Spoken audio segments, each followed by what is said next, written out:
Hello, welcome once again to Pale Blooms and Beyond. Thank you for joining us today. How many of you remember the band The Marmalade, who had a hit with Paul McCartney's Obla Di Obla Da? Well, my guest today was the drummer in said band. Alan was a member from 1966 to 71 and again from 1975 to 78. Early on, Mr. Whitehead was the only English member of the unit formed in Glasgow, Scotland. Prior to the Marmalade, Alan began his career drumming for Crispian St. You may remember his hit, Pied Piper.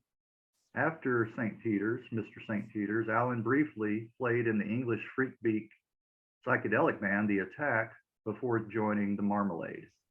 In 1978, Alan started his own management company and oversaw such artists as Lips Incorporated, Mel and Kim, Belle Stars, and Modern Romance, a band I followed in the 80s. More recently, he's run Chubby, Lama Management, and Alan currently lives in Thailand. Well, welcome, Alan. It's a pleasure to be here. Thanks for joining. I should tell anyone watching, I'm in a kimono because it's 40 degrees, even at 8:20 at night. The heat in the tropics stays the same day or night. So yeah, it does. You know, I mentioned to you before that my wife is from Indonesia, and I've been over there a couple of times, and you're right. It's just stagnating sometimes, the heat. And I was constantly in a sweat. I remember that. but yeah, I don't know how we had a workman in repairing one of our garden walls, and I don't know how, because if I do 10 minutes in the garden, that's all I can do, the Right. perspiration, and yet they'll work all day in the heat. Maybe the Thais are used to it, but the only thing I've had to do since I've lived here is I started to get cramp, and my youngest son's a doctor. He said it's dehydration. So I take magnesium and drink now 3 liters of water, and it stopped because you're perspiring all the time in the heat. Right. And you have to get that water back in. You have to, yeah. So it's very dangerous to get dehydrated, apparently. Right. Well, so you were born in Oswestry, is that right? Oswestry? Oswestry, Shropshire, yes. Okay. It's on the borders, about 2 or 3 miles from the borders of Wales. Okay. Is it pretty country there? Oh, it's beautiful. Yeah, my mum and dad were in the RAF during the Second World War. My mum was a parachute packer, and my dad was an instrument engineer on Lancasters and Wellingtons, and they met. That's why we lived there. The base was up in Shrewsbury, actually, about 20 miles. And so for the first 5 years of my life, I lived up in Oswestry. Then we moved back to London. Okay. Well, talk a little bit about your what you remember from your childhood growing up. What do I remember about that time? Yeah, about your childhood. Well, when I came, yeah, Oswestry is a very pretty, it's a mining village. And my uncle worked for Massey Ferguson selling tractors. And the thing I remember most when I came to London was obviously we moved to Bermondsey, which was near the dock area, and it was heavily bombed during the war. So there were bomb sites everywhere. It was a very tough time for a lot of people. It took England a good 10 years to get back on its feet, I think. Right. Did you play in any bombed out buildings when you were young? Do you remember that? No, they'd all, by the time I'd got old enough, I started playing drums when I was 16. Okay. By accident, really by accident, because I bought a motorbike, and the first day out on the bike, I had an accident, and lucky I still got the scar underneath my eye, but my dad said no more motorbikes. So I said, if I can't have a motorbike, I want a drum kit. And that's how I started. All right. Well, do you remember, were either one of your parents musically inclined at all? Do you remember? No, not at all. My dad was an engineer. Yeah. My mum was just a typical housewife.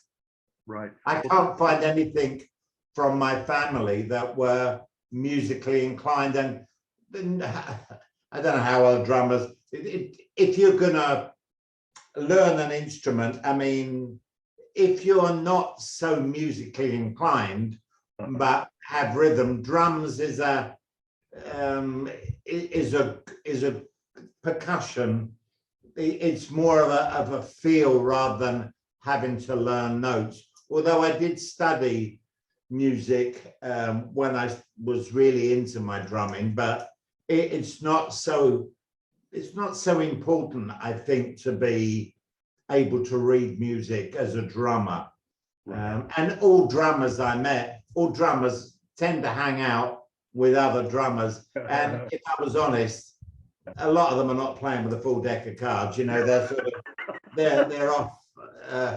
They're always like, I mean, I used to hang out with Keith Moon, and I mean that's a complete extreme of somebody that was completely off his rocker, but great fun to be with. Yeah, I was going to mention Keith. Yeah. Yeah. Oh, I can tell you stories. We toured with the Who, so drummers just hang out with drummers. They're always the odd one out in the group. And with Marmalade, it made it worse because I was the only Englishman. Right. I've heard stories of exactly. I've heard stories of Ginger Baker as well. Yeah. I met Ginger was I wouldn't say he was a very pleasant man. He was I saw him with the Graham Bond organization, and a great drummer, but a difficult man to talk to, really. Okay. Do you remember the Graham Bond organization? Yes, I do. Yes, I do. You know how Graham died? Remind me. A really strange story. Graham Bond was messing around with having seances and spirits at home. This is a true story. And he was very friendly with Long John Baldry. And apparently he got something in his flat in Hampstead that he couldn't get rid of. Some entity or whatever, whether you believe it. Anyway, Graham knew Long John. Long John went there and he was into all this. And he said, you've got a really nasty spirit in your house. I'm going to see if I can get rid of it. So he did a sermon and he said, I think I've got rid of it, but this is a nasty one. And about a week later, Graham was on the Underground, and the people that witnessed it said it looked like something threw him across the railway track. He was electrocuted. Parts of his body melted. But he had an amulet round his neck in silver. Strange enough, that didn't melt, but it's a really horrific story. And there's a rumor that whatever it was pursuing him and threw him across the railway line. It's a very strange story. Well, talk about some of the bands and the musicians that you liked, growing up. I guess as a teenager. Yeah, I mean, I in England they have a thing called the 11 plus. When you're 11, you take an exam, and you either go to a lower school or you go to a grammar school. I passed, so I went to a grammar school, and I wouldn't say I particularly excelled at anything. I was good at art, and I used to go in the school plays, and I left school at 16 to work with a company called Benjamin Edgington's, who made flags for the royal family and everything. And but that's when I got my motorbike and was going to work the first day, had an accident, and I sold my damaged motorbike and bought a drum kit and started So I did two jobs really. For a long while, I played semi-professionally, and then during the daytime, I was working for Benjamin Edgington's. But more and more, there was a very healthy, the music scene in the 60s. There was live gigs everywhere, and it was you got to meet. So I mean, a lot of the people. For instance, as you get known as a musician, and then I don't know how I can't remember how I met Crispian. Peter Smith, his real name was, but I must have met him socially, and I don't know really how I got to join him. Can't remember now, but anyway, after Crispian made a great error of judgment, or his manager, when he was number one, his manager thought it would be really clever to say that he was bigger than Elvis. Okay. And that destroyed his career. Nobody was bigger than Elvis, and the industry, well, the fans just turned on him. So the whole thing collapsed. During that period, by the way, so as you get to known as a drummer, I get a call one morning from Chas Chandler, who was the bass player with the Animals. And he went on to manage. Anyway, he said to me, because it was a Geordie from Newcastle, and it rang me early in the maybe 9 or 10 in the morning, very early, because most musicians don't get up early. And he said, "Oh, I just got this great guitarist, man. I found him in New York. He's got crazy hair, and he plays guitar with his teeth, and this and that. And I want a drummer. Can you come down?" And I said, yeah. And I thought, some black guy playing guitar with his teeth, he'll never be heard of again. It was Hendrix. Yeah. And when I met Hendrix and got to know him, and I told him the story, he was always smoking the spliff. He almost choked on his spliff laughing, you know. And actually, Marmalade, he was a big fan of the band, because our guitarist also was left-handed and played a right-hand Fender upside down and back to front. They didn't have left-handed guitars then.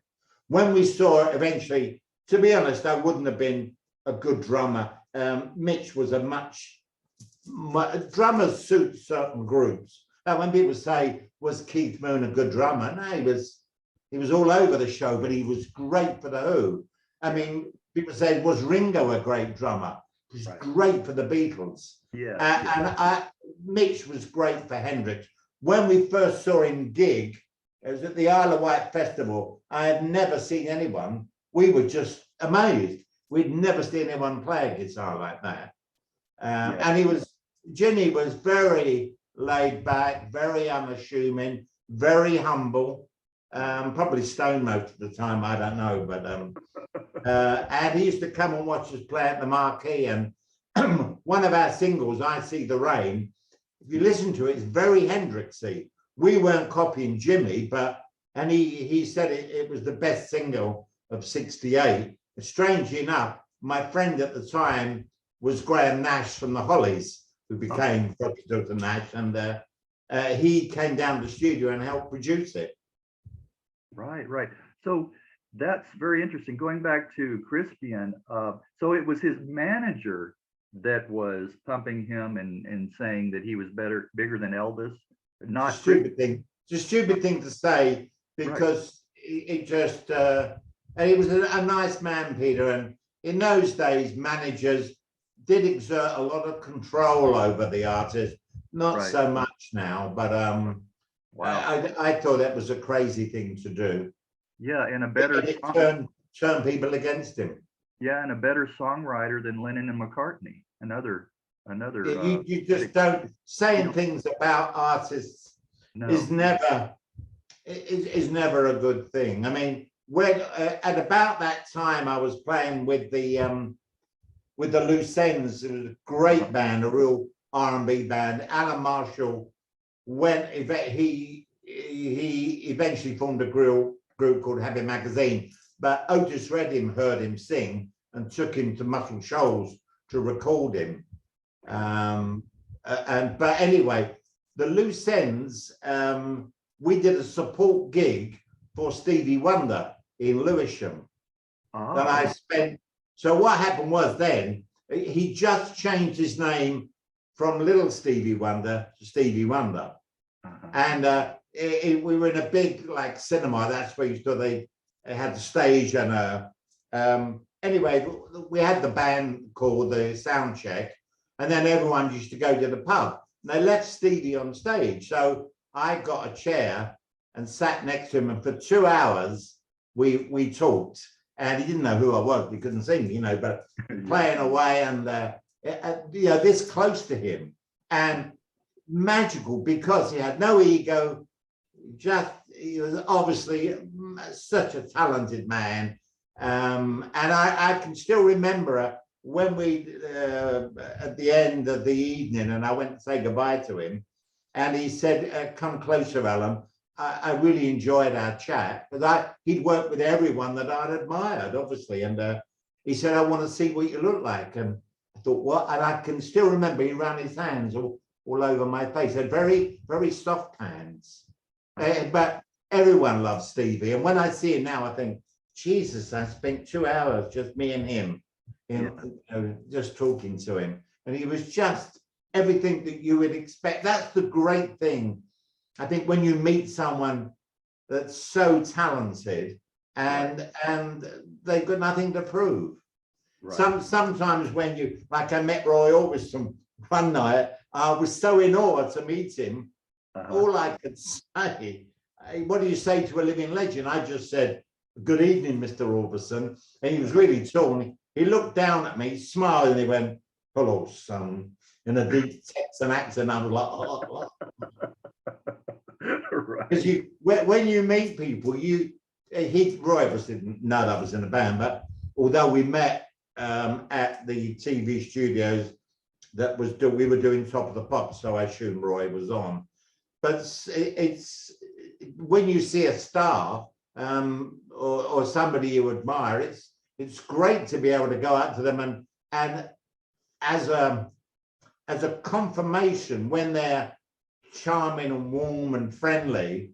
If they were a real, you know, dickhead, it would. I can't recall ever meeting anyone that was like that, because if you're a musician, you're sort of on the same level in a way that you're both in this big group of musicians. And we got to meet everyone. I was always in, like, we did a support gig with the Beach Boys, and we finished the first half of the show and they did the end. And Brian Wilson, I saw him watching from the side, and when we'd stopped playing the curtains, he rushed up. I remember he grabbed me, he lifted me off my feet in a bear hug, and he went, wow, man, how'd you get that sound out? Wow, man. And I just changed my drum skins, and I'd got the idea from Billy Cobham, and he used the Evans oil-filled skinner. It's a twin skin with oil, and it takes the ring out of the Ludwig. Ludwigs are very loud, but they ring a bit, and it gives it a real thud. And I can remember, you know, he was just raving about my drumming and the sound of my kit.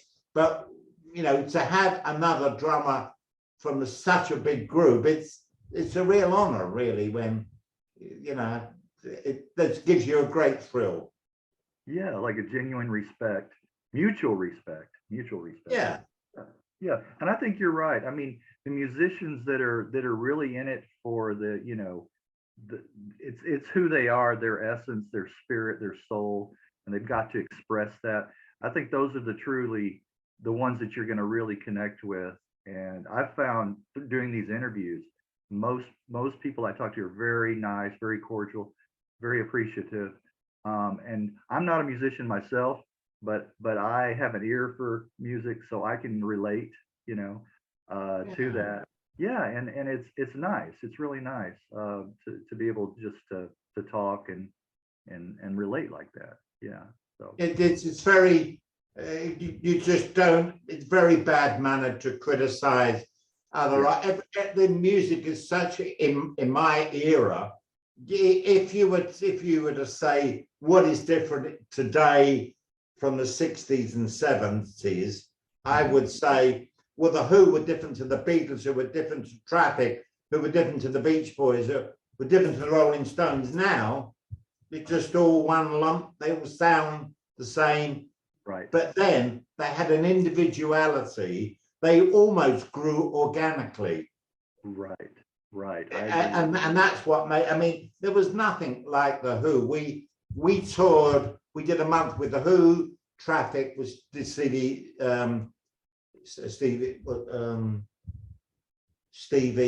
not Winwood. Yes, Stevie Winwood. The Herd, Peter Frampton, Joe Cocker. I mean, Joe he was a plumber. He was so down to earth that he slept. You couldn't make this up. He had a little minivan and he slept in the van. And when he was due on, they just knock on the door and he'd come out and he'd just walk on stage. I mean, no, he just and started singing. Who cared? The voice is just, and he was such a humble, lovely man. I mean, obviously, we all used to watch the Who because they were so. You just never. Every show was different with them, and watching it from the back, you never knew quite what they would do. In particular, Keith, who I think when we were touring with him, he was on elephant tranquilizer. So okay. You can't make all this stuff up. And but he was the most funny guy to go out with, because he had obviously, when people say was he mad, I mean completely mad. I don't think elephant tranquilizer is going to do you any favors. Right. I mean, as a story, we were in Liverpool, and remember we were staying at the Lord Nelson Hotel. It's about 4 o'clock in the morning, maybe 3 or 4 in the morning. Anyway, I'm asleep and I get woken up and I hear all of this noise, like a war started or something.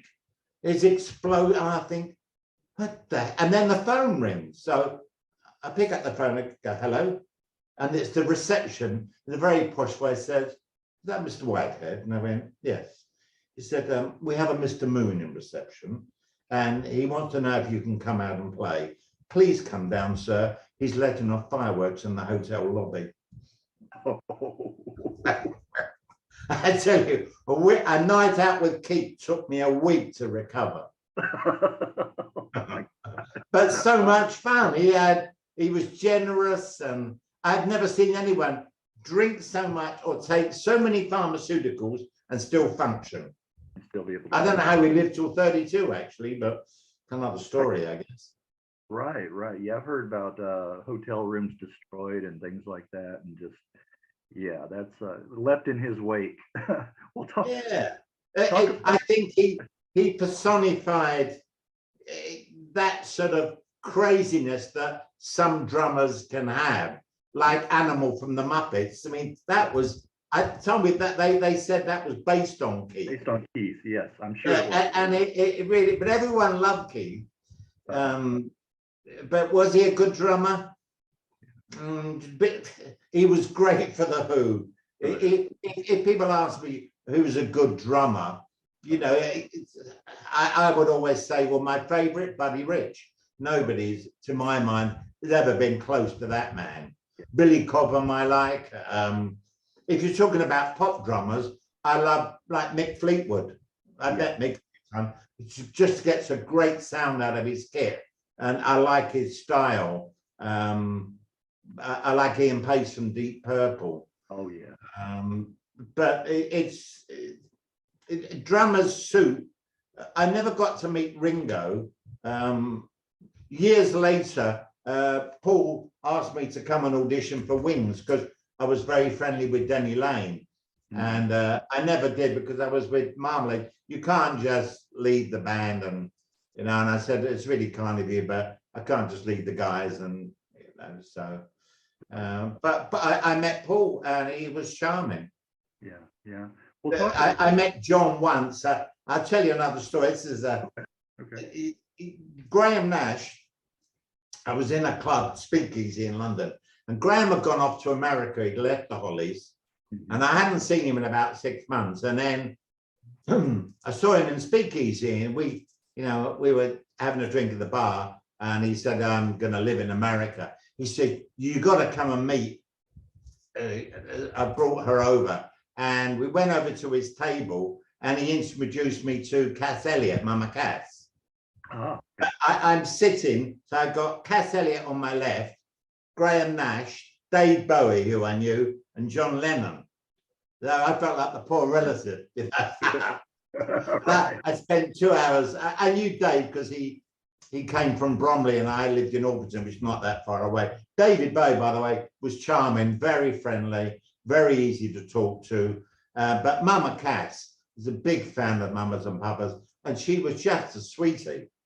But I do remember we're sitting at this table and Mickey DeLenz from the Monkees decided he would come over and sit at the table, not with John there, in a voice the whole club heard. John said, Mickey Monkey, F off.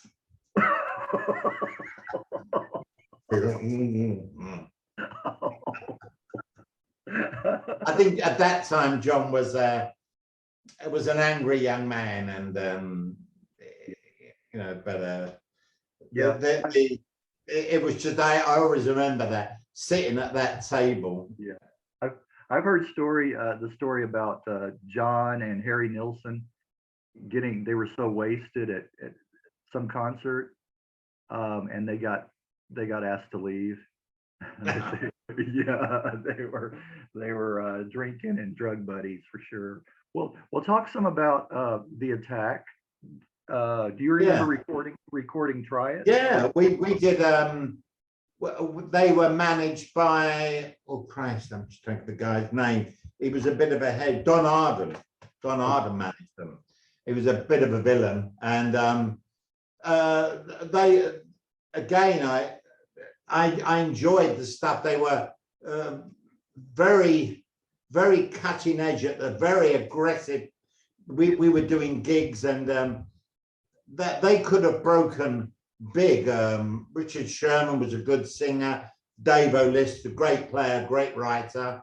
And then I didn't feel at the time it was. I got the opportunity to join Marmalade. They'd advertised, their drummer had left. They came down to London from Glasgow, and their drummer left. He got married and didn't want to start again in London. And they wanted a Scotsman, but they ended up with me. But they only played when I met them, they played virtually, the whole set was Motown covers, which they did really well because they used 2 bass guitars on stage, a 6-string Danny Electro, for those technically minded, tuned to open E, and then a normal Fender precision bass. And then Junior had his right-hand Fender upside down, back to front. He also tuned to open E. They had very strong harmonies. Being Glaswegian, had a real fight to their. When I went to the audition, every song they asked me, I knew because it was Motown. So, and I had a Lovewick kit, which was a good kit, and I got the job, and that was December of '67, and they were unknown. Where we were lucky was a month after that, we supported a group called The Action. We got a support gig at the Marquee, and The Action were a good band. They were the up-and-coming band. They never made it. I don't really know why. And we went down a hell of a lot better than them. And John G, the manager, said you did really good. Action had a lot of following, but we did better. And the next support we did at the Marquee was Pink Floyd. And I was with Dave Mason only a couple of years ago, and he remembered. He said we didn't go well. You went really well. But Floyd were too ahead of their time then. People just didn't get them. And after supporting 2 acts, John G, the manager, said, if you can blow 2 main acts away, you deserve your own night. And that's when we started our residency at the Oh, wow. Marquee Club, which was the #1 club in London. Yeah. We do Thursday night. We had 1,000 people every Thursday come to see us. Wow. Great. That was the embryonic Pink Floyd with Sid Barrett, right? Yeah, the original band. And I mean, it was very innovative stuff. It was just a bit too, the musical scene hadn't really caught up with them. Right. If you think about it, and I still love the album. I'm sure most people have got it. You know, Dark Side of the Moon still was an innovative album, way ahead of its time. And I remember the first time I heard it, it blew me away. But again, the drummer's such a nice man. Yeah. And he's the only one I met, Nick. Yeah. I met him they were opening a new drum shop in London, which he was financing, I think. Okay. And we spent a long time chatting, and he's just charming. We'll talk It's funny when you meet that I was amazed he remembered. He said, yeah, we had a real bad night with you when you said we didn't do well at all. And I went, no, I don't think they were ready for you. And he just laughed. But when you think of what Floyd have achieved, I mean, way beyond whatever Marmalade did. I mean, yeah.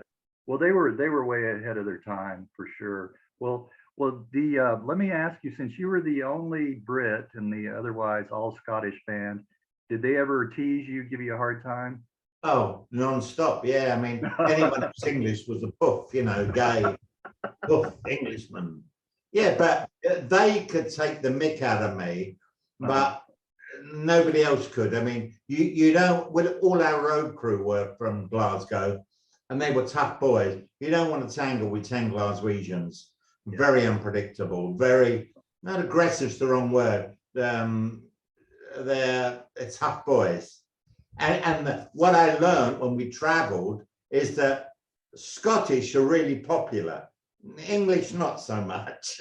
But you know, they have around the world, if they said anything about being English, and they say, no, laddie, we're Scottish. It's very, in fact, went to America. I remember this guy, poor bloke, he said, are you Scotch? And they went, no, laddie, we're Scottish, but while we're talking about drink, ours is a double. And he had to buy drinks. You don't want to, when they got that look, you don't want to tangle with them. And the road crew were really tough boys, hard as nails. Their idea of a good night was to kick the hell out of half a dozen people, you know. They were tough boys. They were very clanny. The Scots are a clanny group of people. Yeah. So I was sort of, while I was with the group, you are part of that, but they took the mick out of me remorsefully. They did everything they could. Was that where you got? They went into drugs, you see. They could drink a bottle of whiskey each, and the heavy drinkers. Two of the group, Dean and Pat. Dean was an alcoholic eventually. Both died in Los Angeles. They both lived in LA. Dean died about 5 years ago. Pat died about 3 years ago. Okay. Junior and Graham's still alive. Junior's in England and Graham's in Spain. Are you still in touch with Junior? I reached out to him. He looks after the affairs of the original band. And Graham, I spoke to him the other day. He lives in Gran Canaria. He was part of Spain. Okay. Well, was this where you were the other members? One of them, is that where you got the nickname Naughty? Did one of them give you that nickname? Naughty. No, I got that because when I started playing professionally, I was doing 2 jobs. So I used to be lacking sleep. So I used to sleep all the time. And it's from the Enid Blyton character, but it's also, it's like they say you nod off, it means. So I guess I used to try and catch up on all the sleep I'd missed. So naughty. Well, how long was your residency at the Marquee Club? You remember? From about March. We had what happened was we were with CBS, Sony now, and they were right behind the band, but they wanted us to have hits, and Yeah. we wanted to do our own stuff. And they came. I remember they came to the Marquee one night and played us "Everlasting Love." We turned it down. It went to #1 with "Love Affair." Yeah. And then they came back a few months later and said, "Do you still want to do it your way? Or do you want to have a hit? We've got another song. We can give it to Love Affair. We can give it to you." It was a track called "Loving Things," and we thought, "The hell with it." You know, we charted around about, must have been around about August, I think, and then by the end of that year, we had Obla D, which was #1 at the December, the great Christmas present, and that really put, even though it was really nothing to do with Marmalade, but when we heard it, it did change the publisher. It was, in fairness, Obla D was a hit for anyone.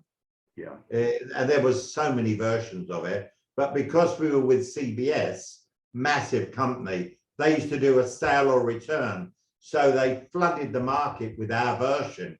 If you went into a record shop and asked for Obla D by the Bedrocks or somebody else, they go, "No, but we've got Marmalades." And we were selling, to get your head around this one, 75,000 singles a day. Wow. Wow. That's a lot. Yeah. It just rocketed to #1. I'll tell you a story as well. Our manager, God bless him, he was in Brazil with the Tremolos. He also managed. Okay. When he heard we were going to record Obla D, someone still got the telegram. He telegrammed and said, "Do not record it. No way is that a hit record." And another story which your viewers might enjoy. This is a true story. The group had always said if they got to #1, they would do Top of the Pops in kilts. Okay. Yeah. And so they did. They all dressed up in the kilts, and I dressed as a Grenadier Guard, English, you know. But so when you do Top of the Pops, which went out live at that time on a Wednesday night, 20 million people went out live, and you to do a camera run about 1 o'clock, and then you do a dress run about 4 o'clock, and then the main show would go out live about 7:30. So all the group got dressed and were walking around in the kilts, and of course all day long people are going, "What do they wear under the kilts?" Well, the group wore nothing under them. They were just flashing all day long, much to the amusement of a lot of people. Anyway, so we come to do the dress run, and they're in the kilts, and the group thought it would be funny to do the can. Okay. And you're ahead of me here. The producer's thinking, "Shit, this is going out live, you know, the 20 million people, and they're flashing their dingly bits." So anyway, when we came out, they call you and you run to do it. And as I was going through, you sort of walk through all the cameras, I noticed on every camera was a little sticker, and it said, "Marmalade are on, shoot waist up only." That's a true story. They didn't give us stuff. I was going to ask you how they would edit that. Okay, so they shoot for the waist up. Can you imagine what would have happened if they wouldn't care? You see, they just didn't care. Yeah. Especially if they didn't find out, Top of the Pops didn't find out that they were going to do that. Oh my God, that would have been a disaster. Oh my God. Well, we'll talk. I like reflections of my life. You know, I know the best thing we ever did. Yeah. I know how big it was over here. It's a really nice song, but there are other tracks that I even like better, like Rainbow. I love of course it doesn't have your drums in that, you know. Yeah, I had to play with brushes and I'd never used them before. I remember when we did the session and I thought normal like sticks is not going to work. So I remember going to one of the others, we were in Decca Studio 2, I think, and I went and found another, there was a session drummer. And I said, how do you use these things? And he gave me a quick 15-minute lesson on how to use brushes. And I went back down and I recorded it with brushes. I'd never used them before. Yeah. Well, I like the harmony vocals. It reminds me of Crosby, Stills, Nash and Young. We were big fans of them, and I agree with you there.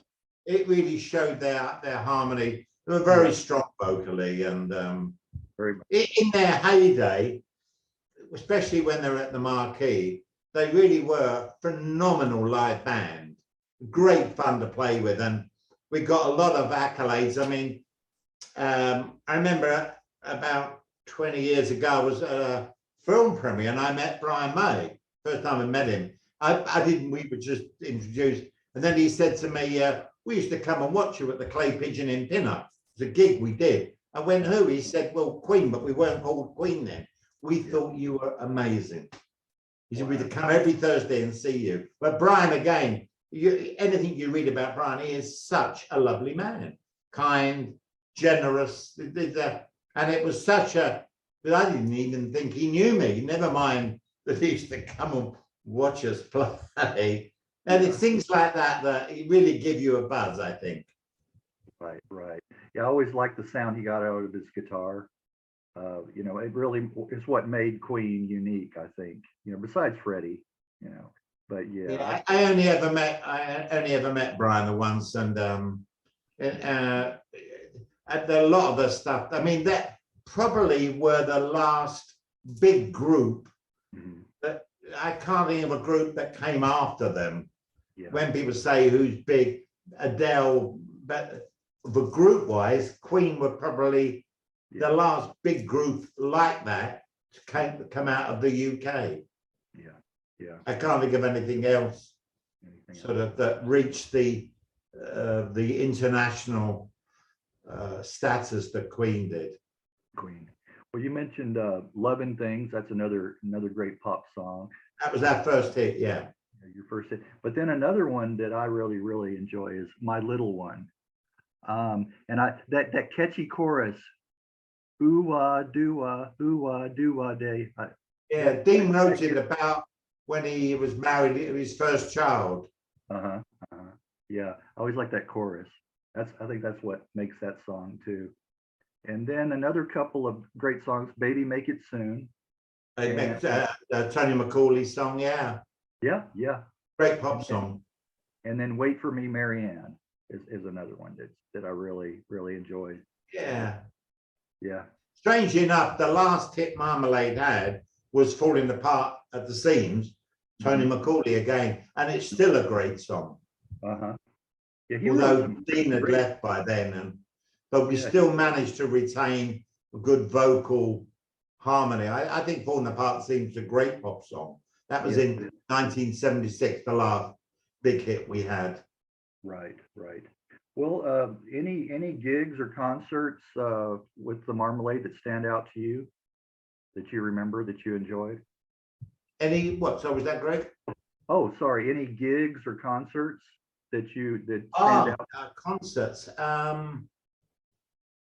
I think there's strange that there's two. One, we've been #1 in 2 months for 2 months in Thailand in 1970. In fact, I've still got an award up on my wall. We were awarded best vocal group, best single, best this, best that. And we did 4 concerts in Bangkok when Thailand wasn't a tourist resort. The Americans were using it as a rest base from Vietnam. Okay, right. But the King and Queen came to one of our, we met His Royal Highness the King, who was a demigod, and his son is now king, but we met the King and Queen and they were charming, big music lovers, and I remember they thanked us for coming. We didn't realize what a great honor it was, but they were just lovely. And I remember we did, after Obladi, we were one of the first Western groups to work in Poland, which was controlled by the Russians then. And we did 5 shows in the Palace of Culture. And I don't think I've ever been hugged or kissed by so many people. It was amazing because at the time, this shows you how petty the Russians were. The only way they could hear music was listening to Radio Luxembourg.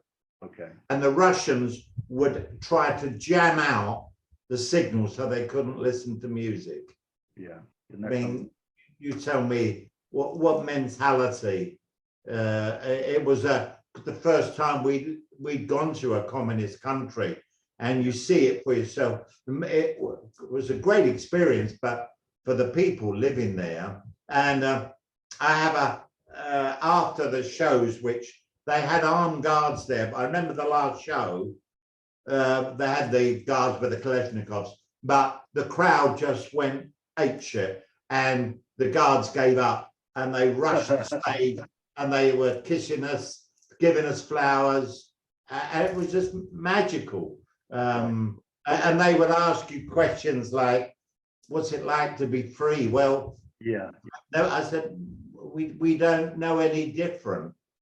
I'll tell you one other story.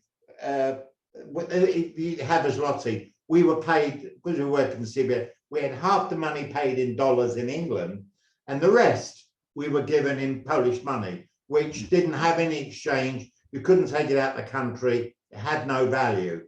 And I had the equivalent of about $2,000 or $3,000 in this lottery, and we bought everything souvenir, and I still had about $3,000. This is in 1968, fortune. And we had a translator with us who recorded everything we said, you know. And this is the worst thing, because being Scotsman, they're going, "Is it true that Khrushchev's a homosexual?" We knew that's right. Or we go into our room, we go, "Come in the Kremlin, come in the Kremlin." But we knew our room from my eyes, you know. Anyway, so I had all this money. And I said to the translator, "Look, I can't take it out of the country. I can't exchange it. Can I give it to somebody?" So she looked and thought and said, couldn't think of any reason. So I remember wandering around the airport, and I found a little old couple, they must have been about 90. And I tried to give them this money, but they were so scared. So I got the translator, and she told them that they wouldn't get into trouble. And they took the money. And she said, "You've given them more money than they've ever seen in their lives." They were hugging me, crying. And I told all the group, and they did the same. They went round and found old people and gave them the money. It was about 3 days before Christmas. But it's things like that you remember. Yeah. Well, that was a nice. You think it was heartwarming, really. Heartwarming, yeah. I mean, Yeah, you made their Christmas, you know. Like, well, yeah. it was a hell of an experience. And the Palace of Culture was built by the Russians. Magnificent theatre, all in red velvet. But the Poles hated the Russians with a vengeance. Yeah, yeah. Obviously, because it was just such it's like an open grade prison. It was awful for them. Right, exactly. Well, yeah, people like that was so oppressed, you know, like you said, and they were just so hungry for anything, you know, any kind of art, music. That's right. We would later on we would fly to East Berlin, and we would do TV shows there, and they would have an audience watching the dress run, the camera run, and again we used to get all this money. We go into restaurants and we pay for everyone. We're trying to get rid of this money. Yeah.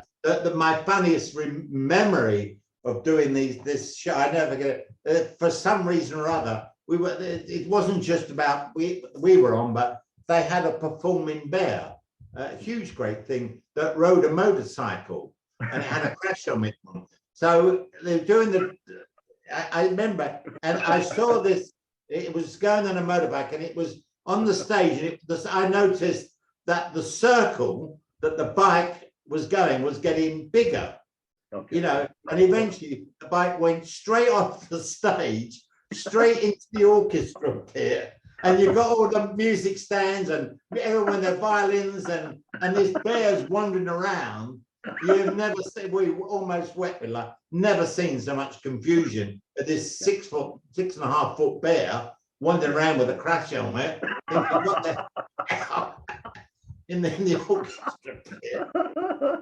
It's hilarious. Yeah. Some of the things thank God they couldn't arrest us, you know, we were going, but some of the things the group got up to with all this money. We used to drink a thing called lemon vodka. It's evil. It's you can't freeze it. And we used to get entire restaurants wasted by everything, trying to get rid of this money. We couldn't do anything with it. Wow. Well, that's something. Well, at least the bear didn't hurt his head because he had the crash helmet. All right. Yeah. He didn't look aggressive, but I mean, he's that big, you know. Who was going to ask him, you know? But I can still. It was almost like a film. You saw the music stands flying, you know, this bear's plowing his way through, and everyone running. Hilarious. Oh my God, that is funny. That is funny. Well, back to the Marmalade. You quit the band in 71, but rejoined in 75. No, actually, I didn't quit. Okay. What happened was Dean, the lead singer, was a very troubled man, and he on stage very charismatic, off stage zero personality. And when he got married, there was no press. When I got married, got the front page of every newspaper. Now he got so outraged, he decided to sack me. And then down the line, he sacked Graham. And then he got so, because Junior had already left because he didn't like the way Dean's wife was trying to run Dean anyway. At that point, Dean had gone so far away from what Marmalade, he wouldn't even play any of the records on stage. So our old manager, 2 years later in 70, must have been 74, I think, got me and Graham back together and we formed Vintage Marmalade. So at one point there were two Marmalades going. There was Dean on his own with other musicians, not playing the hits. And there was me and Graham playing all the hits. And Dean's group survived about a month and collapsed. And then we just reverted back to Marmalade. And so I was with them from 1974 to 1978. I'd got married and I'd been around the world 10 times, and I wanted to do something more. And there aren't that many managers that were musicians. So I figured it gives me an insight, right, hopefully to be a better manager, because I knew what it was like to be on the road. It took me a few years to get my mindset right.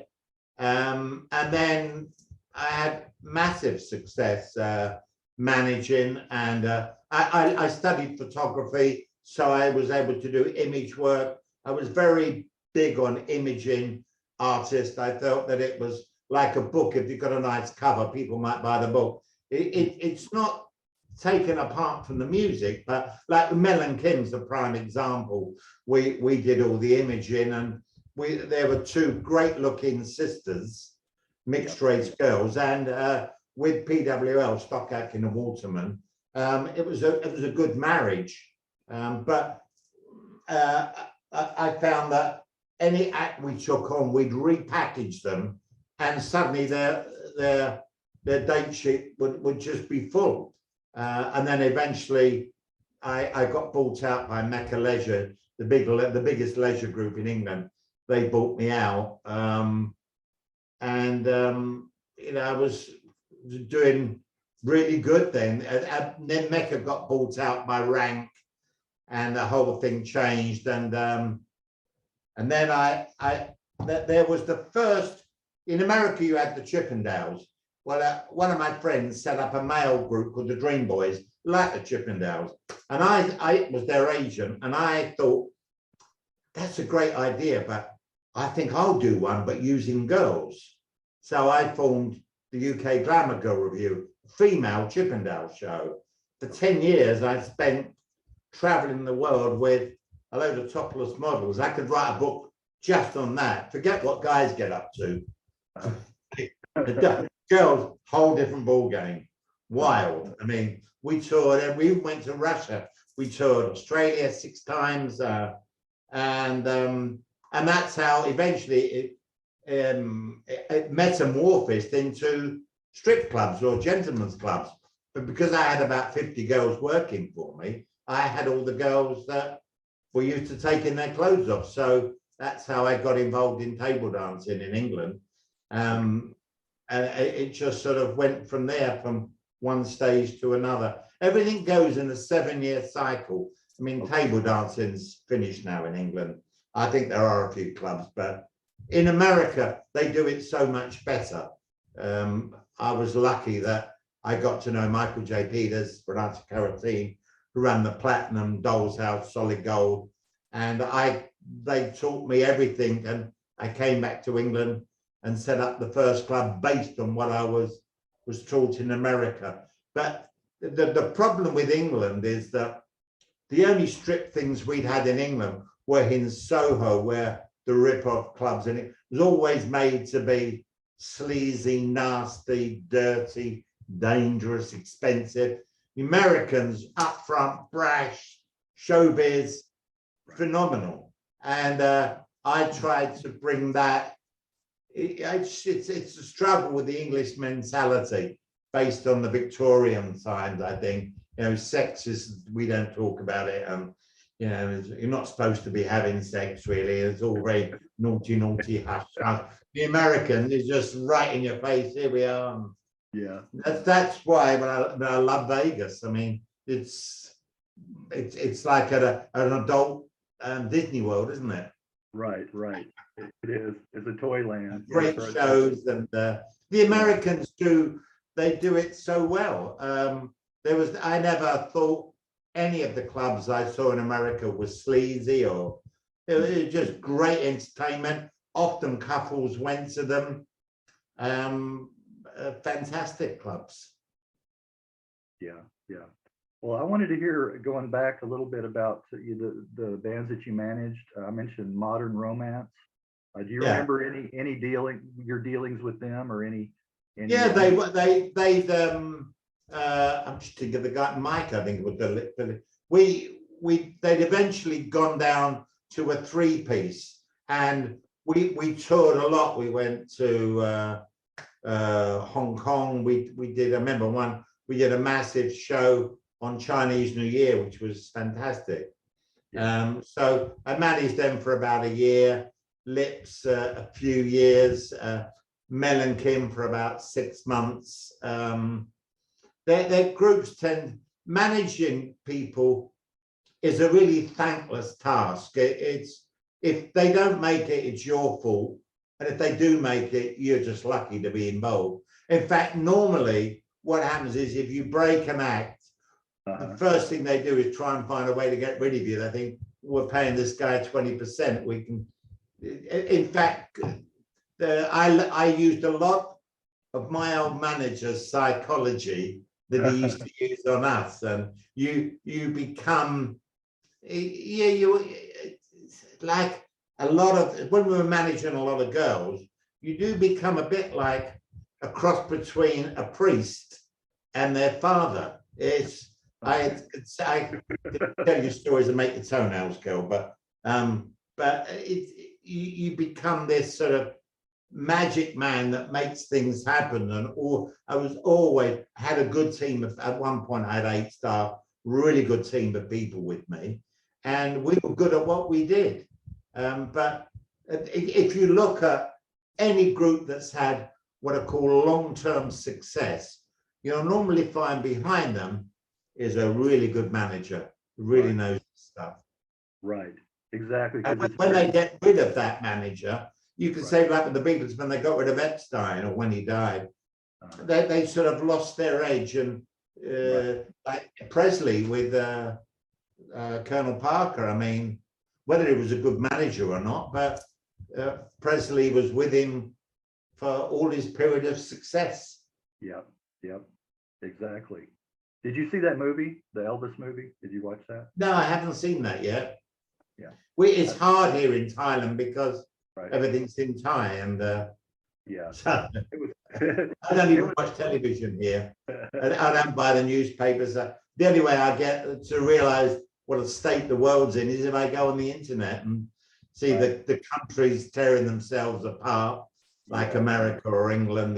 You think, you know, when I used to go to America, I really enjoyed it, but now it seems like you've got racial intolerance, political intolerance, poverty. It's the country, such a great country, tearing itself apart, and England's following suit. Everything I love about England's being destroyed, and what's come in is not better than what was. I mean, the England that I knew in the 60s and 70s and 80s, fabulous place.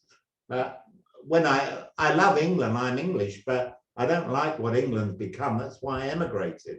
Thailand, you see, they've never been conquered, never been colonized. They have never allowed their culture to be diluted. Thailand is for the Thais. England's for anyone. Yeah. Oh, that's a good point. When did you move to Thailand? September.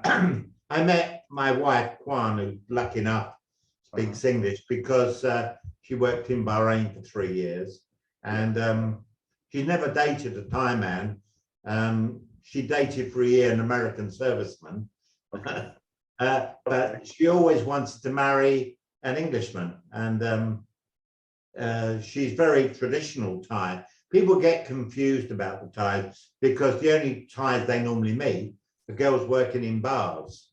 We live in Ubon Ratchathani. It's about 450 miles east of Bangkok, near Laos. It's very traditional Thai. I mean, and they're very big. And my wife dances in a Thai dance group, and obviously they all cook. All Thais cook. And my wife cooks Lao because she's part Lao. She speaks Lao as well. She cooks Lao and Thai. I can't eat Lao food, way too hot, but Thai food fine. And they're very house proud. This is not a disrespect to Western women, but a lot of Western women somehow seem to have lost the power of being a woman. The Eastern women, well, you know, the Eastern women, their strength is in being female, feminine. And like in Thailand, you haven't got all these different genders. You've got male and female. You've got 300,000 lady boys. Doesn't mean, if you're a cock in a frock, fine, but you're still, whatever you are born, if you're born a man, that is it forever. Yeah, you know what? I feel very strongly about that too myself. That's what's really irritated me lately, and it's becoming more and more of an issue. Is that trans? Ridiculous. Yeah, it is. It is. It's here. The Thais, that if I tried to explain to my wife, she thought I was mad. What do you mean? They dress and they want people to call them, and she couldn't work. The Thais don't put up with any of that nonsense. You just go, if you want to be a lady boy, fine, but you're still a man. Right. I mean, I've got friends that are lady boys, and they're more beautiful than some of the women. Yeah. Well, that's the thing. It's a strictly Western phenomenon. It really is. When you talk about going to other countries, like you said, they just don't put up with it. They just, it's biological. One of Kitty's cousins is a lady boy, and one of her cousins is a girl that wants to be a boy, but nobody gets the stuff. You just, it's just, they don't, maybe because 95% of Thais are Buddhists, and they have a different mindset. I mean, minimal, there's burglaries are unknown here, rapes, stabbings, muggings, they just don't happen. I don't know anyone who's been the victim of crime in Ubon. You go to these big festivals, there's nothing, there's no police security. right. They just families enjoying themselves. Very different mindset. Yeah. Did you? I noticed. I think it was. I was looking on your Twitter account, and I noticed that you more recently in the new millennium, there was a couple of bands.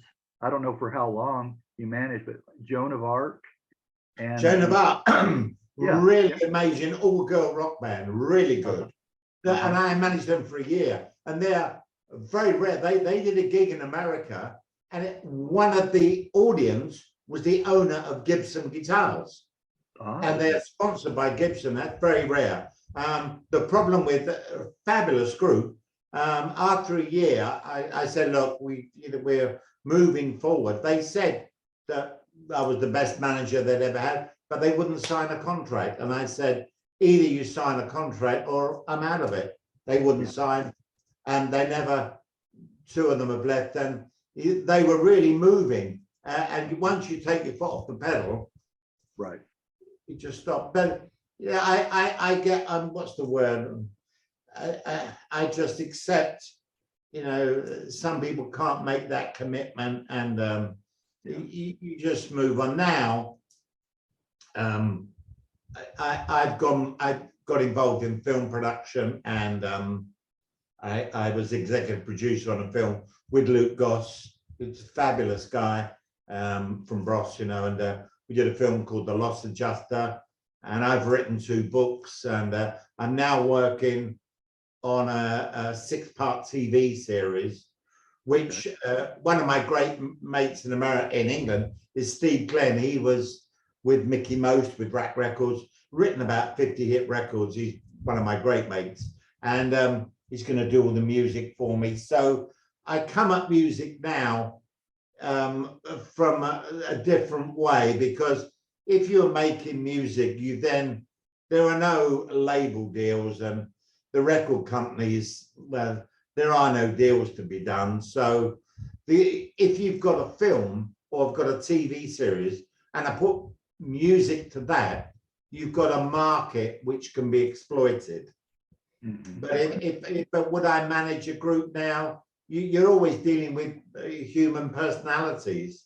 Yeah, And I had Joan of Arc, great band. Then I had Sada Vidu, who very unusual artist. It was a great idea. She managed to convince everyone that she's a living doll. She dresses like a doll, not just for stage. She does it 24/7. yeah, Even in real life, she's like a doll. Great. The press loves stories like that, and had a great voice. But we got her on X Factor, and she won one of, and this and that, but then she became a complete diva. She suddenly, and I just said, fine, you get on with it. And that she got married and has a kid, and it's all over. I've seen the same syndrome time and time again. And not about me, but a lot of managers, if they're really good at what they do. And I think a lot of groups don't realize how much input their managers do have to create this, start to get the thing rolling, and to get rid of your manager or suddenly think you know best. I used to tell people, if you know best, you're wasting your 20%, is what it costs, you know, and more than that, you're wasting my time. You think you know best, get on with it.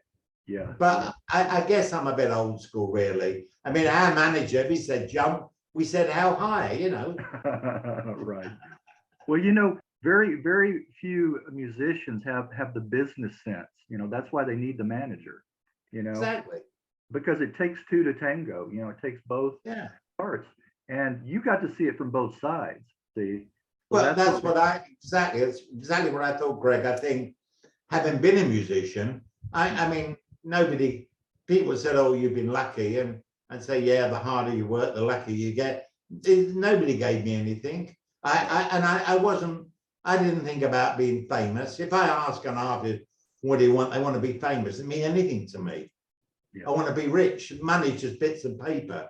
But one of my great friends, a multi-millionaire, and he's got a record company as well, just as a hobby. He teaches people how to be successful. He says you have to be have a vision of where you want to be. Yeah. And the vision is be the best you can be. If you are the best you can be and you are successful, the reward from the universe, God, consciousness, whatever, is fame and fortune. It's the reward, not the point of focus. And I think that's good advice. I tell people, be the best you can be in whatever you're doing, whether it's in music or as a human being, be the best you can be. Right, right. It's a good, the moral of that, if you're always honest with yourself and focus on where you want to be.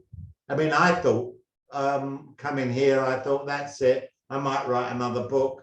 And I sort of thought I'd retire. But I've had more offers since I've been here. You know, people want me to get me involved. And now I'm doing this 6-part series, which it's really close to. It's actually not about music. It's based on the 2 books I wrote about the teachings of Lao Tzu, but it's actually about people finding themselves, like Buddha said, find yourself, you find everything. And I think a lot of people out there have got questions, and you can look to religion, but anything that separates you from God, consciousness, universe, you don't have to go through a third party. So the idea of this series is to go and meet some of the current big gurus like the Dalai Lama, Sadhguru, who I really love, and then the different ways you can reach.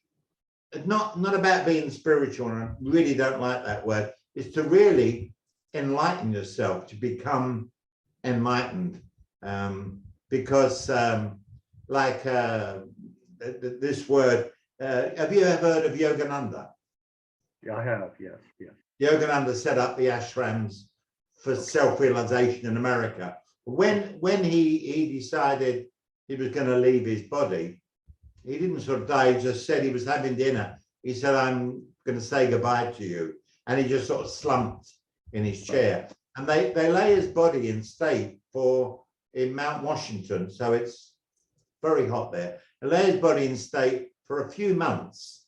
And my youngest son's a doctor, so I asked him, how long does it take before the body starts to smell or rot? He said, well, immediately, but within 24 hours, it would start to seep fluid and smell.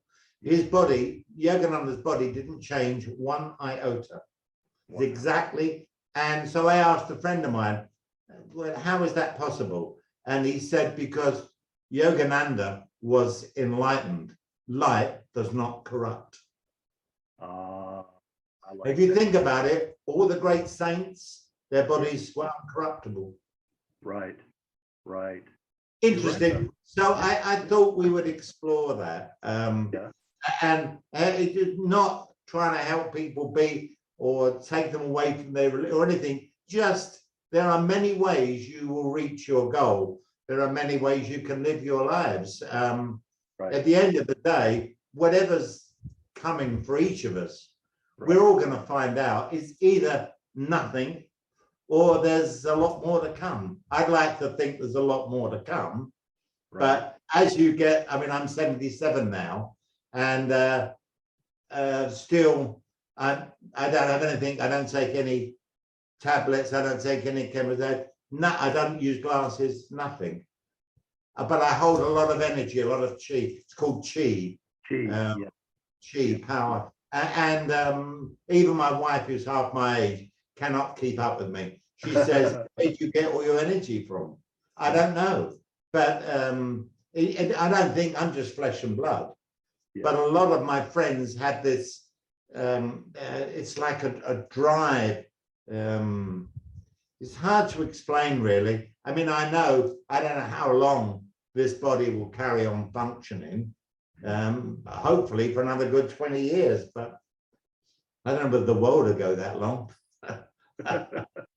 I wake up every day thinking, right, is this the day it's all going to go? Yeah, I know. I do too, myself. I think Thailand is a nice place to be. We just keep out of it, or they want to fight and do air. I mean, to Thailand, all they're worried about is the next meal. The food is very big here. My wife, she weighs 45 kilos. She eats twice as much as me. She's not eating, she's thinking about eating or preparing. And it's just their mentality. I think it's that area of the world, because my wife is the same way. Yeah, Always. it's Eastern. The food is always and it's so delicious. In fact, I've had to cut back because slowly my weight was starting to creep up because rice is you know, and that's very fattening, and things like sticky rice with mango and all the things I love, you know, and but now I'm having one main meal a day and just fruit in the evening, because I'll end up, I think if you become overweight, you don't see many obese people in Thailand. You don't see mobility problems either because of the spices, the turmeric and chili and garlic. The older generation are very much, you don't see Zimmer frames or none of that. Well, what is the secret? Because you know, other Asian countries, you know, rice is a staple in the diet, but they're all thin. Most of them, you don't see a lot of, you know. When I look at my wife, 45 kilos. Right. When I think of how much she eats, right, she's always hungry. right. But I think they do have a healthier diet. You don't need me to tell you, Greg, that I would say, although I love the steaks in America and the breakfasts, I mean, there's an American place in Ubin, and ever so often I go and have to have an American breakfast, but with muffins and bacon and this and that. But the truth is that the diet is killing America. When you go to America, people are obese. Right. Yeah. Here, they're not. You very rarely see fat people. Yeah. Well, how were your, speaking of your books, Don't Shoot the Messenger, in 2 volumes, how were they received? Well, strange enough, it came through an American.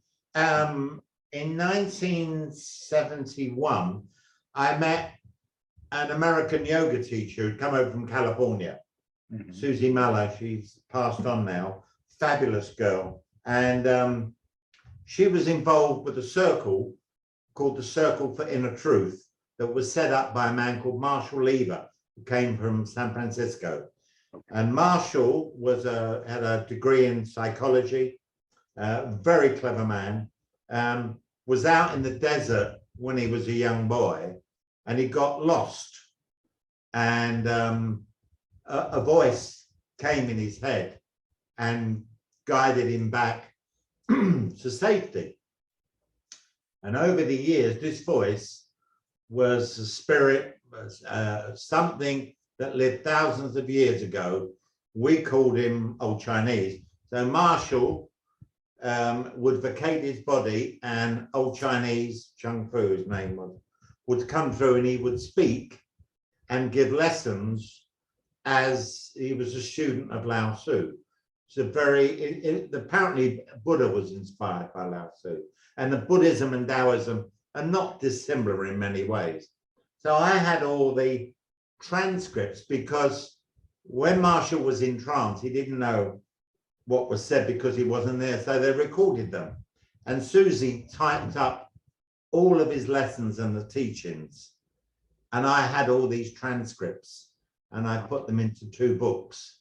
It's very simple, not about being spiritual. It's just actually, it's all common sense. The way my teacher taught, he would give a lesson, might be on the development of the soul, male and female, animals, whatever.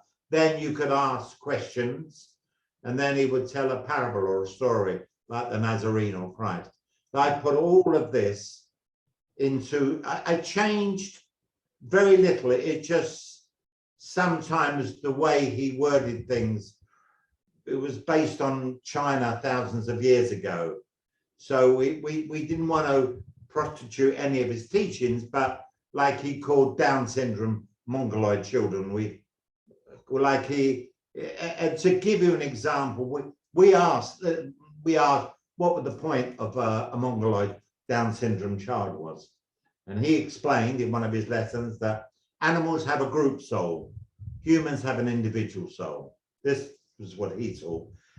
When you have a dog in your home, you don't treat it like a dog, you tend to treat it like a human. You talk to it, becomes part of the family. So there is a separation from group consciousness to individual consciousness, but the leap from a dog consciousness to a human is so big that the stepping stone is a Down syndrome child, because they only live a short time, they don't have any responsibility for their lives, they're only here to experience being an individual soul, they're only here to give and receive love. If you think about it that way, it actually makes a lot of sense. Yeah, I hadn't heard it put that way, but I can see that. I can see. Yeah, that. and so that was how the teachings went. And Marshall's long gone now, and I was the only one that had all these transcripts, and I thought I didn't do it for any personal finance. I just did it. If people wanted this information, there it is. The affirmations, diet, everything is in these books. And I just did it because I felt it was worthwhile for those that were seeking an alternative way to look at life. That, yeah. I mean, many rock stars, many people in show business, when you get to it, like for me, when at the peak of fame and fortune, and it happens to a lot of people, you think, is this all there is? Is this it? Yeah. Like getting to the top of Everest, you think, any other mountain I can climb? And I wanted answers. And I looked into all religions, and none of them gave me the answers that I was looking for. Yeah. But Tao, which means, Taoism means the way of least resistance, suited my personality. And so I was very privileged. Only a small group, maybe 30 people in the circle. You Google it, Circle for Inner Truth. It mentions Marshall and his wife Quinta, and I experienced the teachings of an entity that lived for thousands of years. You're tapping into universal knowledge, really. Right. And I think that information, for those that want it, they can buy the books. There aren't that many books about now. It's not a complex subject. It's complex because it's so simple. Right. And mankind tries to make life complicated. Right. My young son, a doctor, in England, we've currently got about 10 million people with mental health issues. Yeah. And I asked him why. In America, he said it's the stress of modern day living. We have made our lives so complicated. There you go. That's right. And the stress screws around with the brain. I mean, living in Thailand, there's no cameras anywhere, there's no parking wardens, there's none of that. There people you want to set up a cafe in your front garden, you just go ahead and do it. There's no jobs or so you can't do that. The answer is no. What's the question? There's none of that. You just do it. Here, by the way, you either work or starve. There's no support system. Right. But in a funny sort of way, it's right. We never get. There's not this continual interference from the state. Yeah. It just does the Thais. That's why they're a happy race. They just go out, they drink, they eat, they have fun. Family is number one. So, you know what I'm talking about, because you go to Indonesia. The West has sort of lost the plot. Yeah. But the Eastern philosophies and the way they live their lives, there is a harmony, a happiness, a peace that we don't have in the West. Exactly. You're familiar with Alan Watts, I'm sure. Yes. Great teacher.